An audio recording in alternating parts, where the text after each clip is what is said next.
کاتێک لە دەواازەی قەزای ڕەواندوز نزیک دەبیتەوە سەرەتا پەیکەری هەنگاو دەبینی. ئەو پەیکەرە هێمایەکە بۆ دەرخستنی خۆڕاگری و فیداکاری خەڵکی ناوچەکە.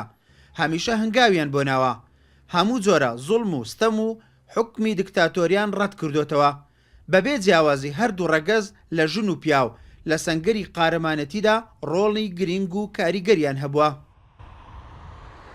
پیکەرەکە ڕەمزی ڕاپەڕینە، ڕەمزی پێشمەرگەیە، پێشمەرگە ڕەمزی خۆراگری و خەبات و قوربانیدانە و بە تایبەت لە شاری ڕواندزیش یعنی ڕەمزی مقاومەت ئەگەینی ئەو پیکەرە.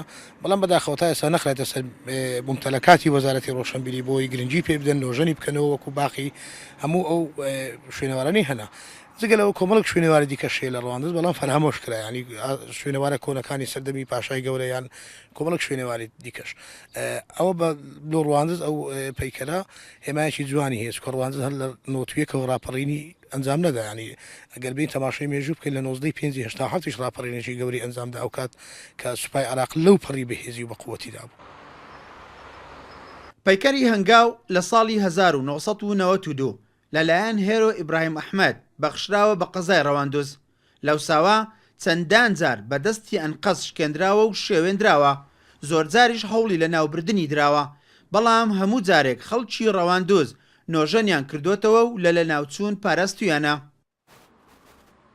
پەیکەری هەنگاو ئێستا یەکێکە لە هەرە یادەوەریە گرنگ و پڕسەروەریەکانی ئەو ناوچەیە کە چەندان ڕۆڵیان لە پێناو ڕەتکردنەوەی ستەم و زۆرداری ڕژێمەیەک لە دوایەکەکانی عراق بەخشیوە کە دەرحەق بەگەلی کورد ئەنجامیان داوە.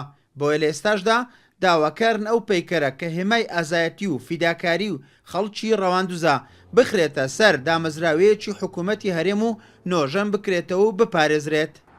پێکەرێکی گرنگە گزارشتە لە خەبات و تێکۆشانی خەڵکی ناوچەکە و گزارشتە لە مێژووی مقاومەتی خەڵکی ناوچەکە. خۆتان زان لە سەردەمی میری سۆرانەوە تا ئێستاش هەر شۆڕش و ڕاپەڕینێک کە کرابێت خەڵکی ڕەواندز پێشەنگ بۆ یان دەوری کاریگەریان تێدا هەبووە و لە ڕووی سیاسی و لە ڕووی ڕێکخراوەیی و لە ڕووی خەباتی نهێنی و خەباتی چەکداری و پێشمەرگانە و شۆڕش جێرانە خەڵکی ڕەواندز بە هەموو جۆرێک تێکۆشا. ڕەواندوز لە ساڵی 1923 بووە بە قەزا. بە درێژایی مێژووی کورد پێگەیەکی دیار و بەرچاوی هەبووە. تەنانەت لە سەردەمی میرنشینی سۆران و میر محەممەدی پاشای گەورە پایتەختی میرنشینەکە بووە. هەندێک تایبەتمەندی هەبووە لە دروستکردنی چەندان چەکی دوورهاوێژ بۆ پارێزگاریکردن لە خۆیان. لەگەڵ ئەوەی چەندان شوێنەواری مێژوو و شارستانی لەو ناوچەیە تا ئێستاش ماوەتەوە، بەڵام بە شێوەیەکی ئەکادمی و زانستی و مێژووی و شارستانی گرنگی پێنەدراوە و تا ڕادەیەکیش لەلایەن حکوومەتی هەرێمی کوردستانیش پشتگوێ خراوە.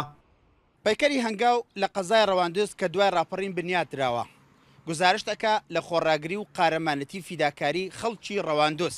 تا ئێستا وەکو یادەوەریەک لە ڕاپەڕینەوە تا ئێستا لای خەڵک ماوەتەوە و داواکارن حکوومەتی هەرێمی کوردستان گرنگی بەو پەیکەرە بدات. ئیسماعیل عوسمان، کورسات نیوز، ڕەواندوز.